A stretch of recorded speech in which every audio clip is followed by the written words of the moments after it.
সেদিন Facebook scroll করতে করতে একটা সুন্দর লেখা চোখে পড়ল, ভাবলাম আপনাদের সাথে শেয়ার করি। টং দোকানে দাঁড়িয়ে চা খাচ্ছিলাম, বিল দিয়ে ঘুরেই দেখি পাশে ইলেকট্রিসিটি পোলটার গায়ে কি একটা লিফলেটে লাগানো। উৎসাহ নিয়ে এগিয়ে গেলাম। সাদা কাগজে লাল কালি দিয়ে বড় বড় করে লেখা, আমি 1000 টাকার একটা নোট এখানে হারিয়ে ফেলেছি, যদি কেউ খুঁজে পান দয়া করে আমার কাছে পৌঁছে দিন।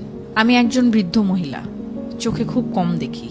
তারপর নিচে একটি ঠিকানা দেয়া, ঠিকানাটা কাছেই, হাঁটা পথে মিনিট 5 হবে। কৌতূহল দমন করতে না পেরে আমি খুঁজতে খুঁজতে গেলাম সেখানে। একটি জরাজীর্ণ টিনের ঘর, উঠানে এক অশীতিপর বৃদ্ধা বসে আছেন।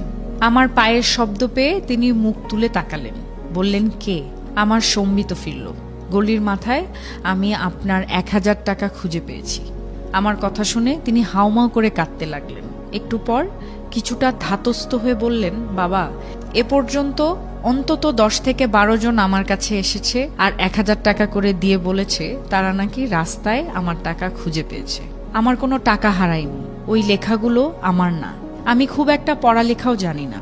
আমি নিচু হয়ে ওনার হাত ধরে বললাম, যাই হোক, সন্তান মনে করে আপনি টাকাটা রেখে দিন। এই কথা শোনার পর তিনি টাকাটা নিয়ে বললেন, বাবা, আমি খুব অসুস্থ, ভালো করে হাঁটতে চলতে পারি না, কি যে তোমায় খেতে দেই।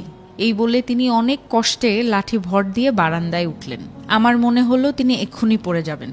আমি তাকে সাহায্য করার জন্য এগিয়ে গেলাম। তিনি কাঁপা কাঁপা হাতে বাটিতে গুড়মুড়ি ঢালতে ঢালতে বললেন, তুমি আমার অতিথি, তুমি বসো। আমার পেটে একটুও ক্ষুধা ছিল না, তবুও কিছুটা বৃদ্ধার আন্তরিকতায় মুগ্ধ হয়ে বাকিটা তার সাথে আরো খানিকক্ষণ গল্প করার লোভে ধীরে ধীরে গুড়মুড়ি খেতে লাগলাম। কথায় কথায় জানলাম এই পৃথিবীতে আপনজন বলতে উনার কেউ নেই। আগে ভিক্ষা করতেন, কিন্তু অসুস্থ হবার পর আর বাড়ি থেকে বেরোতে পারেন না। ফেরার সময় বৃদ্ধা বললেন, বাবা, একটা অনুরোধ, তুমি যাবার সময় ওই কাগজটা ছিঁড়ে ফেলো। আমি উনার বাড়ি থেকে বের হওয়ার সময় মনে মনে ভাবছিলাম, সবাইকে উনি বলার পরেও কেউ কেন কাগজটি ছেড়েনি। আর ভাবছিলাম ওই মানুষটির কথা যিনি ওই নোটটি লিখেছেন। সহায় সম্বলহীন অসুস্থ বৃদ্ধ মানুষটাকে সাহায্য করার জন্য, এত সুন্দর উপায় বের করার জন্য আমি তাকে মনে মনে ধন্যবাদ দিলাম। হঠাৎ ভাবনায় ছেদ পড়ল একজনের কথায়।